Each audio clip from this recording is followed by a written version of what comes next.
ब्रह्मानंद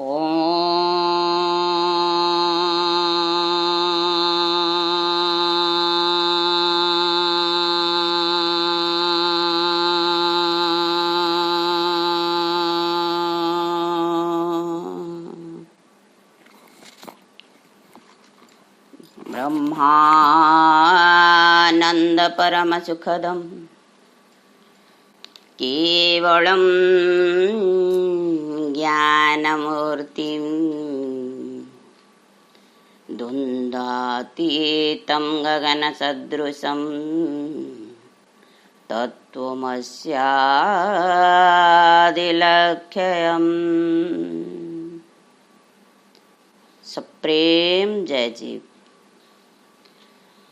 ब्रह्म आनंद स्वरूप, सुख स्वरूप, ज्ञान स्वरूप, द्वंद्वरु रहित आकाश सदृश एक तत्व। एई एक तत्व को जो सद्गुरु आमको अभेद भाव रे ज्ञान प्रदान करती से ही प्रकृत सद्गुरु। आमे तांकरी दर्शन को तत्व दर्शन आमको सद्गुरु प्रदान करुछंती। से तत्व दर्शन को मानी तांकरी पुस्तक गुड़िकरू जीव आउ ब्रह्म ये विषय अभेद ज्ञान दर्शन को ग्रहण करिबा। यही दर्शन वेदांत दर्शन तो समस्त मनुष्य ए ज्ञान को ग्रहण करि पारंती नहीं। सद्गुरु गोटे श्लोक आनिले गीतारू, ज्ञान विज्ञान योग गीतार 7म अध्यायर 3 श्लोक। मनुष्याणां सहस्रेषु कश्चित् जतति सिद्धये जततामत्पिसीधानं कश्चिन्मावेति तत्त्वतः। सहस्र सहस्र मनुष्य मानक मध्यरु केही जणे मोते जानिबाकु इच्छा करे। जेते जीव अछंती मनुष्य सबुठारु श्रेष्ठ जीव, किंतु सहस्र सहस्र मनुष्य मानक मध्यरु ब्रह्म किए जानिबाकु केही जणे चेष्टा करे। आउ सहस्र सहस्र से जिज्ञासु मानक भितरु जणे केही मते तत्वतः अभेद दर्शन रे जानी निजे मुक्त हो जाती, ताहांको ही जोगी कहती।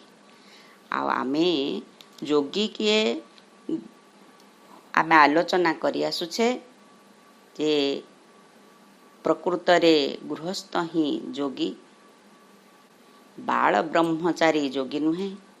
निजर कर्तव्य को निष्ठार सहित पालन करिबा गोटे जोगीर धर्म। निजे पितामातांक सेवा करिबा तांकर धर्म, गृहस्थर धर्म। निज स्त्री पिला निज परिवार को प्रति जो कर्तव्य अछि तांको केवल गृहस्थ ही ठीक भावरे पालन करी करी आसे। जणे गृहत्यागी सन्यासी बोली कहिथिले मध्य, बैरागी बोली कहुथिले मध्य केबे भी से ए नियमानुजाई चली पारे नहीं। खाद्यपेय निद्रा ये सबू गृहस्थर ही ठीक थाए, तेणु से जोगी हवा पाई उपयुक्त। आमे योग दर्शन रे जेतेबेले आगे चली छंती आमे सबुबेले भाबुछंती माने आलोचना करि आसुछंती जे मु कियर सद्गुरु ठिकणा प्रदान करुछंती बोली आमे कहूछे। प्रत्येक सत्संग गुड़िकरे आमे कहूछे जे सद्गुरु निजर ठिकणा दियंती। ତେଳେ ଆମେ ଦେଖୁଛେ ଯେ ସଦ୍ଗୁରୁ କହୁଛନ୍ତି ତୁମ ନିଜର ଠିକଣା ତୁମେ ଜାଣ। ପ୍ରକୃତରେ ମୁଁ କିଏ କେବେ ମୁଁ ନିଜକୁ ନିଜେ ପ୍ରଶ୍ନ କରିନାହିଁ। ଆପଣମାନେ ଏକାନ୍ତ ହେଇ ଥରେ ବସି ନିବୃତ୍ତର ସହିତ ଆପଣ ଭାବନ୍ତୁ ଆପଣ କିଏ, ପ୍ରକୃତରେ ଆପଣ କିଏ। ଏ ଦର୍ଶନ ସଦ୍ଗୁରୁ ଦେଉଛନ୍ତି। ଆମେ ଯେତେବେଳେ ଜନ୍ମ ହେଲେ, ଜନ୍ମ ନେଲା ସମୟରେ ଆମେ କାହାରି ସହିତ ପରିଚିତ ନଥିଲେ, କିନ୍ତୁ ଧୀରେ ଧୀରେ ଆମକୁ ଜ୍ଞାନ ଦିଆହେଲା ଯେ ଇଏ ଆମ ବାପା, ଆମ ମା, ପୁଣି ଇଏ ଜେଜେବାପା, ଜେଜେମା, ପୁଣି ଆମର ପଡ଼ୋଶୀର ସମ୍ବନ୍ଧ, ପୁଣି ବନ୍ଧୁବାନ୍ଧବର ସମ୍ବନ୍ଧ, ପୁଣି ବିବାହ କଲେ ବିବାହର ସମ୍ବନ୍ଧ ହେଇକି ଆମେ ନିଜକୁ ବହୁତ ଗୁଡ଼ିଏ ସମ୍ବନ୍ଧରେ ବାନ୍ଧିଦେଲେ। କିନ୍ତୁ ମୁଁ କିଏ ସେ ସମ୍ବନ୍ଧ ଭିତରେ ନାହିଁ। ମୁଁ କାହାର ପୁଅ ହେଲେ, କାହାର ଝିଅ ହେଲେ, କାହାର ବାପା ମାର ପୁଅ ଝିଅ, ଶାଶୁ ଶ୍ୱଶୁରର ବୋହୂ ପୁଅ, ଏମିତି ମାନେ ଜୋଇଁ, ଏଇ ଯେଉଁ ଉପାଧି ଗୁଡ଼ାକ ଆମେ ରଖିଲେ ପ୍ରତ୍ୟେକ ସ୍ତରରେ, ଭାଇର ଭଉଣୀ, ଭଉଣୀର ଭାଇ, ଏସବୁ ଯେଉଁ ସମ୍ବନ୍ଧ ଆଉ ସମ୍ବନ୍ଧୀ ରହିଲା ଶରୀରର ସହିତ, ଏଗୁଡ଼ିକ ଆମେ ଆତ୍ମପରିଚୟ ଭାବରେ ଭାବୁଛନ୍ତି। ଆମେ ଭାବୁଛନ୍ତି ଯେ ଆମର ଏଇଗୁଡ଼ିକ ହିଁ ପରିଚୟ। ପୁଣି ତାପରେ ଆମେ ଭାବୁଛନ୍ତି କ'ଣ ଯେ ଆମେ ଯେଉଁଠି ଆମକୁ ମନେକର ପଚରା ଯାଉଛି ଯେ ତୁମର ଠିକଣା କ'ଣ, ଆମେ ଯେଉଁଠି ରହୁଛେ ସେହି ସ୍ଥଳ ବିଶେଷରେ ଆମେ ଠିକଣା ପ୍ରଦାନ କରୁଛେ। ଆମର ଘର ଏଇ ଜିଲ୍ଲାରେ, ଆମର ଗାଁର ନାମ ଏଇଆ, ଆମେ ଠିକଣା ପ୍ରଦାନ କରୁଛେ। ମୁଁ ଏଇଠି ଚାକିରି କରୁଛି, କି ଏଇ ସଂସ୍ଥାରେ ଅଛି, କି ମୋର କର୍ମ କ'ଣ, ଆମେ ସେଇଟାକୁ ଠିକଣା ଭାବରେ ଗ୍ରହଣ କରିଛେ। ତେବେ ଏଇଗୁଡ଼ିକ ଆମର ନିଜର ଠିକଣା ନୁହେଁ, ସଦ୍ଗୁରୁ ମନା କରିଦେଉଛନ୍ତି। ଆପଣ ନିଜେ ଅନୁଭବର ସହିତ ନିଜେ ଦେଖନ୍ତୁ ଯେ ମୁଁ କିଏ। ଆପଣଙ୍କୁ ପଚରାଗଲା ଯେ ତୁମେ କିଏ, ତୁମେ କ'ଣ କରିବ ନା, ତୁମକୁ ପୁଣି ଏଇ ଶରୀରକୁ ଆସିଲେ ମୁଁ ଯିବ, ମନେକର ଆପଣଙ୍କୁ ଆପଣ ଦର୍ଶନ ଦେଲେ ମୁଁ ଯିବ। ତେବେ କେଉଁଟାକୁ ଧରିଲେ, ହାତକୁ ଦେଖେଇବେ ମୁଁ ଯିବ, ମୋର ହାତ ନା ମୁଁ ହାତ? ମୁଁ କହୁଥିବା ମୋର ହାତ ବୋଲି ମୁଁ କହୁଛି, କିନ୍ତୁ ମୁଁ ହାତ ନୁହଁ। ମୋର ଆଖି, କିନ୍ତୁ ମୁଁ ଆଖି ନୁହଁ। ମୋର ପାଦ, କିନ୍ତୁ ମୁଁ ପାଦ ନୁହଁ। ଏମିତି ପ୍ରତ୍ୟେକ ପାର୍ଟକୁ ଆମେ ଯେତେବେଳେ ଦେଖୁଛେ, ଶରୀରର ସମସ୍ତ ଗୋଟି ଗୋଟି ଅଙ୍ଗ ଆମେ ବର୍ଣ୍ଣନା କରି ଆଣୁଛେ, ସେତେବେଳେ ସମସ୍ତ ଗୋଟିଏ ଗୋଟିଏ ନାମ ସମସ୍ତଙ୍କର ଅଛି, ଆଉ ତାର ରୂପ ଅଛି। ନାମ ଆଉ ରୂପର ଊର୍ଦ୍ଧ୍ୱରେ ଯେ ସେ ହେଉଛି ମୁଁ। ତେବେ ଆମର ଛନ୍ଦକ ଉପନିଷଦ ଅଧ୍ୟାୟ 6 ମନ୍ତ୍ର 8 କ'ଣ କହୁଛନ୍ତି? ମୁଁ ବ୍ରହ୍ମ, ଅହମ୍ ବ୍ରହ୍ମାସ୍ମି। ମାନେ ଆମେ ଯେତେବେଳେ ଦେଖୁଛେ ଯେ ନିଜର ଠିକଣା ପାଇବାକୁ ଇଚ୍ଛା କରୁଛେ, ଆମେ ଅୟମ ଆତ୍ମା ବ୍ରହ୍ମ ବୋଲି କହୁଛେ।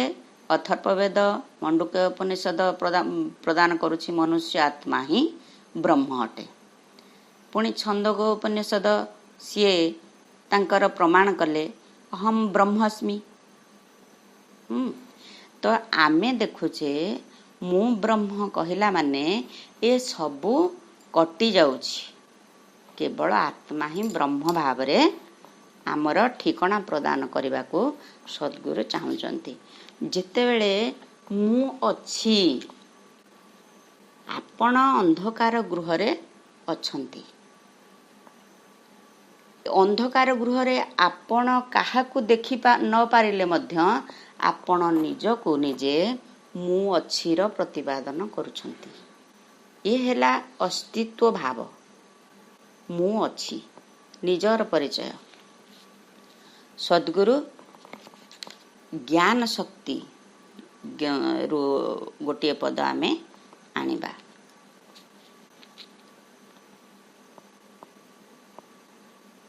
अपने को है मन कभी न भुलाना,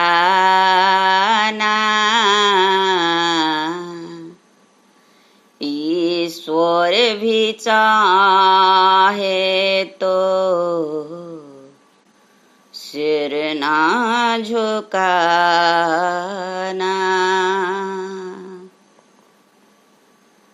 ସଦ୍ଗୁରୁ ଜ୍ଞାନ ଗୀତାରେ କହୁଛନ୍ତି ଯେ ତୁମେ ନିଜକୁ ଭୁଲ ନାହିଁ, ନିଜର ଆତ୍ମ ପରିଚୟକୁ ଜାଣ।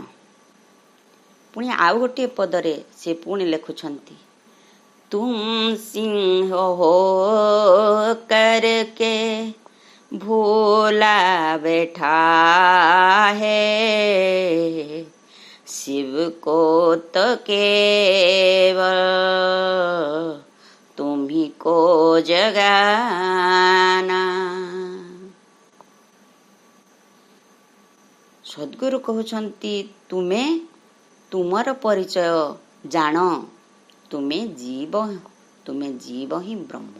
ଏଇ ଜୀବ ହିଁ ବ୍ରହ୍ମ ଭାବରେ ଅଦ୍ୱୈତ ଜ୍ଞାନ ପ୍ରଦାନ କରିବାକୁ ସଦ୍ଗୁରୁ ଆସିଥିଲେ। ଆଉ ତୁମେ ସିଂହର ଯଦି ଜଣେ ଈଶ୍ୱରର ସନ୍ତାନ, ସେ ଈଶ୍ୱର ହିଁ ହୁଏ। ସିଂହର ସନ୍ତାନ ସିଂହ ହିଁ ହୁଏ। ଯେତେବେଳେ ଆମେ ସଦ୍ଗୁରୁଙ୍କ କଥା ଆଲୋଚନା କରୁଛନ୍ତି, ସଦ୍ଗୁରୁ ଜଡ଼ ଓ ଚେତନ ଦୁଇଟି ଭାଗରେ ବିଭକ୍ତ କରୁଛନ୍ତି ଏ ତତ୍ଵକୁ। କିନ୍ତୁ ଦର୍ଶନ କିଏ ଦଉଛି? ମୁଁ। ଯଦି ମୁଁ ନାହିଁ ତ ଏ ପୃଥିବୀ ସଂସାର ସାରା ଜଗତକୁ ବର୍ଣ୍ଣନା କରିବାକୁ ଆଉ କେହି ନାହିଁ। ଆପଣମାନେ ଗୋଟିଏ ବିଷୟ ମାନେ ସଂସ୍କୃତ ବହିରେ ପଢ଼ିଥିବେ ନିଶ୍ଚୟ। ଆମର ଲେଖା ଥିଲା ଗୋଟିଏ ପରିଚୟ ପ୍ରଦାନ କରିବାକୁ ଶୃଗାଳ ଶିଶୁ କଥା ବୋଲି ଗୋଟିଏ ଆସିଥିଲା ଆମର ବିଷୟ, ଯେ ସିଂହ ଆଉ ସିଂହୀ ଦୁଇଟି ବାସ କରୁଥିଲେ ଜଙ୍ଗଲରେ। ସିଂହୀ ଗର୍ଭିଣୀ ଥିବା ଅବସ୍ଥାରେ ସିଂହୀ ପାଇଁ କିଛି ଖାଦ୍ୟ ଯୋଗାଡ଼ କରିବାକୁ ବନସ୍ତ ଭିତରେ ପଶିଲା। ସେ କୁଆଡ଼ୁ କିଛି ନ ପାଇ ଶେଷରେ ଗୋଟିଏ ଦେଖିଲା ଏକୁଟିଆ ହେଇଯାଇଥିବା ଗୋଟିଏ ଶୃଗାଳ ଶିଶୁକୁ। ସେ ଶୃଗାଳ ଶିଶୁକୁ ସେ ବହୁତ ଆଦରର ସହିତ ତା ମନରେ ଦୟାଭାବ ଆସିଲା। ସେ ଆଉ ତାକୁ ନ ମାରି ସିଂହୀକୁ ଆଣିକି ଦେଲା। କହିଲା, ଦେଖ ଆଜି ମୁଁ କିଛି ପାଇଲି ନାହିଁ, କିନ୍ତୁ ଏଇ ଶୃଗାଳ ଶିଶୁଟି ବୁଲୁଥିବାର ଦେଖି ୟାକୁ ମୁଁ ନେଇ ଆସିଛି। ତୁମେ ଯଦି ଅଧିକା ଭୋକରେ ଅଛ ତୁମେ ଖାଇପାର। କିନ୍ତୁ ସିଂହୀ କ'ଣ କଲା, ସେ ତାକୁ ନ ଖାଇ ଆଦରର ସହିତ ପାଳନ କଲା। କ୍ରମରେ ତାପରେ ତାର ଦୁଇଟି ପୁତ୍ର ସନ୍ତାନ ଜାତ ହେଲେ ସିଂହୀର। ସେମାନେ ଛୋଟ ଛୋଟ ପିଲା ସବୁ ଯେମିତି ଖେଳନ୍ତି ଏକା ସାଙ୍ଗରେ, ସେ ଶୃଗାଳ ଶିଶୁ ଆଉ ଏଇ ସିଂହ ଶିଶୁ ସେ ଖେଳି ଖେଳି ଆସ୍ତେ ଆସ୍ତେ ବଡ଼ ହେଉଛନ୍ତି। ବଡ଼ ହେବା ପରେ ଥରେ ଗୋଟିଏ ଗୋଟିଏ ହାତୀ ପୋଖରୀ ଭିତରକୁ ଆସୁଛି ଜଳପାନ କରିବା ପାଇଁ। କିନ୍ତୁ ଇଏ ସିଂହ ଶିଶୁ ତାକୁ ଭୟ ନ କରି ସେ ପୋଖରୀରୁ ଜଳପାନ କରିକି ପଳେଇ ଆସୁଛନ୍ତି, ଜଳପାନ କରିବାକୁ ଯାଉଛନ୍ତି। ଯେତେବେଳେ ଶୃଗାଳ ଶିଶୁ ଦେଖୁଛି ଯେ ଗଜ ଆସୁଛି, ଗଜକୁ ଦେଖି ସେ ବହୁତ ଭୟ କରିଛି। ସେ ସେଠୁ ପଳେଇ ଯାଉଛି। ଆଉ ସିଂହ ଶିଶୁମାନଙ୍କୁ କହୁଛି, ତୁମେ ଏଠୁ ପଳେଇ ଆସ, ନହେଲେ ଏ ଗଜ ଆମକୁ ମାରିଦେବ। ତ ସେ ସିଂହୀ ପାଖରେ ଯାଇକି ଏ କଥା କହିଛନ୍ତି। ଶୃଗାଳ ଶିଶୁର ଏ କଥା ଦୁଇ ସିଂହ ଶିଶୁ କେବେ ବି ଖିଆଲ ରଖୁନାହାନ୍ତି, ସେମାନେ ତା କଥା ମାନୁନାହାନ୍ତି। କିନ୍ତୁ ଶୃଗାଳ ଶିଶୁଟି ଆଖି ବୁଜି ପଳେଇ ଯାଇଛି ସେଇ ମା ବାପା ପାଖକୁ, ସେଇ ସିଂହ ଆଉ ସିଂହୀ ପାଖକୁ। ସେତେବେଳେ ସିଂହକୁ ସେ କହୁଛି ଯେ ଦେଖ, ମୁଁ ଯେତେ କହିଲେ ମୁଁ ବଡ଼ ଭାଇ ହିସାବରେ କେହି ସେ କଥା ମାନୁନାହାନ୍ତି, ଆଉ ସେ ଏତେ ବଡ଼ ଜୀବ ଆସିଛି ସେ ମାରିଦେବନି। ସେତେବେଳେ ସେଇ ଯେଉଁ ବୁଝେଇବାକୁ ଯାଇ ଆମର ସିଂହୀ ଆଉ ସିଂହ ଦୁଇ ଜଣ ଯାକ ତାକୁ ବୁଝଉଛନ୍ତି, ଦେଖ ପୁତ୍ର, ତୁମେ ଏମିତି କିଛି କଥା ଅଛି ତୁମେ ଜାଣିନ, ତୁମେ ଚାଲ, ତୁମର ପରିଚୟ ଆମେ ପ୍ରଦାନ କରିବୁ ଆଜି। ସେ ବହୁତ ଜୋରରେ ତାଙ୍କ ବିଷୟରେ କହିକି ମନରେ କ୍ରୋଧ ଆଣୁଛି। ତ ତାକୁ ବୁଝେଇବାକୁ ଯାଇ ସେ ଗୋଟିଏ ପୋଖରୀ କୂଳକୁ ନେଇଯାଇଛନ୍ତି। ତାର ମୁହଁକୁ ସେ ଜଳରେ ଦେଖେଇଛନ୍ତି, କହିଲେ ଦେଖ, ତୁମେ ହେଉଛ ଶୃଗାଳ ଶିଶୁ, ଆମେ ତୁମକୁ ଲାଳନ ପାଳନ କରୁଛୁ ସତ, କିନ୍ତୁ ଆମେ ହେଲୁ ସିଂହ, ତୁମେ ତୁମର ନିଜର ପରିଚୟ ଜାଣ। ସେମିତି ଯେତେବେଳେ ଜାଣୁଛି ଶୃଗାଳ ଶିଶୁଟି ନିଜର ଆତ୍ମ ପରିଚୟ, ସେ ବହୁତ ଭୟ କରୁଛି, ଆଉ ଧୀରେ ଧୀରେ ସେ ପଳେଇବାକୁ ଲାଗୁଛି, ଆଉ ପଳେଇ ଯାଇ ଶୃଗାଳଙ୍କ ଗହଳରେ ମିଶି ଯାଉଛି। ସିଂହୀ ସଦ୍ଗୁରୁ ଆମକୁ ଏଇଆ କହିବାକୁ ଚାହାନ୍ତି ଯେ ତୁମେ ଦେଖ, ତୁମେ ନିଜେ ହିଁ ଜୀବ, ତୁମେ ହିଁ ଶିବ। ତୁମେ ତୁମ ନିଜକୁ ଚିହ୍ନି ଯାଅ। ବହୁତ ଗୁଡ଼ିଏ ଜନ୍ମରୁ ତୁମେ ତୁମ ନିଜକୁ ଚିହ୍ନିବା ପାଇଁ ଆସୁଛ ଆଉ ପଳେଇ ଯାଉଛ। ତୁମେ ଯେତେବେଳେ ତୁମର ଆତ୍ମ ପରିଚୟ ଜାଣିବ, ତୁମେ କେବେ ବି ସେଇ ଯେଉଁ ନିଜର ପରିଚୟରୁ ଓହରି ଯିବନି। ଆଉ ଆତ୍ମତତ୍ତ୍ୱ ଛଡ଼ା ଦ୍ୱିତୀୟ ତତ୍ତ୍ୱ ଏ ସଂସାରରେ କିଛି ନାହିଁ। ଆମେ ଆଧ୍ୟାତ୍ମିକ, ଆଧି ଭୌତିକ ଆଉ ଆଧି ଦୈବିକ ତିନୋଟି ତାପକୁ ଆମେ ସବୁବେଳେ ଭୋଗ କରି ଆସୁଛେ। ମାନେ ଜୀବ ଭୋଗ କରେ, ମନୁଷ୍ୟ ଭୋଗ କରେ, ଅନ୍ୟ କୌଣସି ଜୀବ ଛାଡ଼ ମନୁଷ୍ୟ ହିଁ ଶ୍ରେଷ୍ଠ ଜୀବ। ଏଇ ପ୍ରଦାନ କରୁଛନ୍ତି ସଦ୍ଗୁରୁ ଜ୍ଞାନ ଯେ ତୁମେ ହିଁ ଶ୍ରେଷ୍ଠ ଜୀବ, ତୁମେ ହିଁ ଦୁଃଖ ସୁଖ ତୁମେ ଭୋଗ କରିବ। କିନ୍ତୁ ଜଣେ ଆତ୍ମିକ ଲୋକ ୟାକୁ ଏତେ ଭିତରକୁ ନିଏ ନା, କାରଣ ତାର ସ୍ୱରୂପ ହେଉଛି ଆନନ୍ଦମୟ। ତେଣୁ ସେ କ'ଣ କରେ ନା, ସେ ଦୁଃଖକୁ ସବୁବେଳେ ଇଗ୍ନୋର କଲେ, ମାନେ ତାକୁ ଓହ୍ୟ ରଖିଦିଏ। ସେ ପ୍ରତ୍ୟେକ ଅବସ୍ଥାରେ ଆତ୍ମଚିନ୍ତନ କରି ନିଜର ସ୍ଥିତିକୁ ଦୃଢ଼ କରିଥାଏ। ଉଦ୍ଧରେଦାତ୍ମନେତ୍ମନ ଆତ୍ମନେବ ସାଧୟେତ୍, ଆତ୍ମା ହିଁ ଆତ୍ମାନଂ ବନ୍ଧୁ, ଆତ୍ମା ହିଁ ରିପୁରାତ୍ମନି। ଆମେ ଯେତେବେଳେ ଦେଖୁଛେ ଯେ ଆମର ସଦ୍ଗୁରୁ କହୁଛନ୍ତି ତୁମେ ଆତ୍ମା, ତୁମେ ଆତ୍ମାକୁ ଆତ୍ମା ଦ୍ୱାରା ଉଦ୍ଧାର କରିପାରିବ। ଆଉ ଆତ୍ମା ହିଁ ଆତ୍ମାର ବନ୍ଧୁ ହେଇଯାଏ। ଯେତେବେଳେ ଆତ୍ମସ୍ଥିତିରେ ରହି ଆମେ ଆତ୍ମାକୁ ଚିନ୍ତନ କରନ୍ତି, ସେତେବେଳେ ଆତ୍ମାର ବନ୍ଧୁ ହେଇଯାଆନ୍ତି। କିନ୍ତୁ ଆମେ ଯେତେବେଳେ ରିପୁମାନଙ୍କ କବଳରେ ପଡ଼ନ୍ତି, ସେତେବେଳେ ଆମେ ଆତ୍ମସ୍ଥ ରହିନଥାନ୍ତି। ଆମେ ସବୁବେଳେ ସେଇ କାମ, କ୍ରୋଧ, ଲୋଭ, ମୋହ, ମଦ, ମାଶ୍ଚର୍ଯ୍ୟ, ଏ ଷଡ଼ ରିପୁ ଆମକୁ କବଳିତ କରିଥାଏ, ଆଉ ଆମେ ନିଜର ପରିଚୟ ଭୁଲି ଯାଆନ୍ତି। କ୍ରୋଧାତ୍ ଉତ୍ପତ୍ତି ସନ୍ମୋହ, ସନ୍ମୋହାତ୍ ଶ୍ରୁତି ବିଭ୍ରମ, ଶ୍ରୁତି ଭ୍ରସାତ୍ ବୁଦ୍ଧିନାଶ, ବୁଦ୍ଧିନାଶାତ୍ ପ୍ରଣଶନ୍ତି। ତ କ୍ରୋଧ ଆମକୁ ବହୁତ ତଳକୁ ନେଇଯାଏ, ଯାହାକି ଆମ ଶ୍ରୁତିର ବିଭ୍ରମ ଘଟେ। ଶ୍ରୁତି ଆମର ରହେନି, ଆମେ ନିଜେ କିଏ ନିଜର ଚେତନାର ବାହାରେ ହେଇଯାଆନ୍ତି। ସେତେବେଳେ ଆମେ ଆଉ ମୁଁ ବା ବ୍ରହ୍ମ ହେଇକି ନଥାନ୍ତି। ଜାଗ୍ରତ ବାସନା ଯୋଗୁଁ ଦେବତା ମନୁଷ୍ୟ ରାଜନ ଗୁଣ ପ୍ରବଳେ ହୁଅନ୍ତି ରାକ୍ଷସ ଏହା ଜାଣି କ୍ଷୀଣ ବାସନାରେ ହୁଅ ଜ୍ଞାନୀ। ଜାଗ୍ରତ ବାସନା ଯୋଗୁଁ ଦେବତା ମନୁଷ୍ୟ ରାଜନ ଗୁଣ ପ୍ରବଳେ ହୁଅନ୍ତି ରାକ୍ଷସ ଏହା ଜାଣି କ୍ଷୀଣ ବାସନାରେ ହୁଅ ଜ୍ଞାନୀ।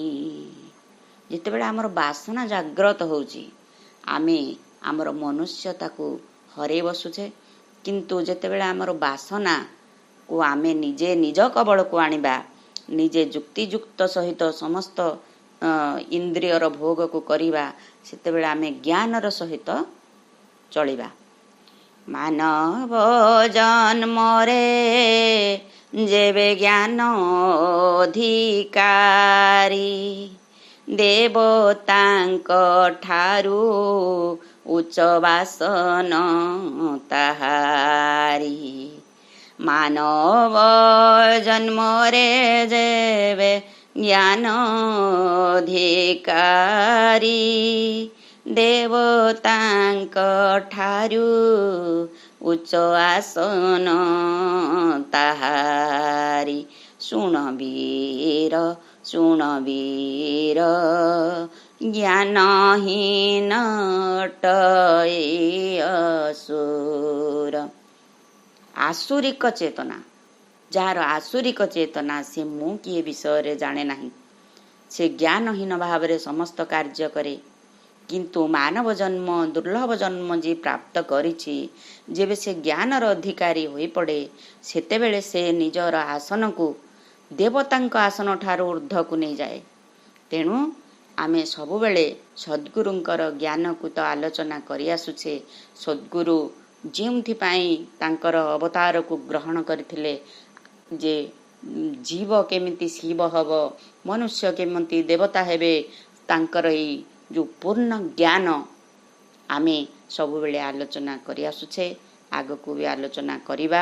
ତେବେ ଆଜି ପାଇଁ ଆମେ ଆମ ନିଜର ପରିଚୟ କ'ଣ ଜାଣିଲେ, ଆମେ ପୁଣି ସେଇ ସ୍ୱାଧ୍ୟାୟ କରିବା, ସତ୍ସଙ୍ଗ କରିବା, ସାଧନ କରିବା, ଆଉ ଧୀରେ ଧୀରେ ଧୀରେ ଧୀରେ ଆମର ଆତ୍ମୋନ୍ନତି ଦିଗରେ ଅଗ୍ରସର ହେବା। ଏତିକି କହି ଆଜିର ସତ୍ସଙ୍ଗକୁ ମୁଁ ଏଇଠି ବିରତି ଦେଉଛି।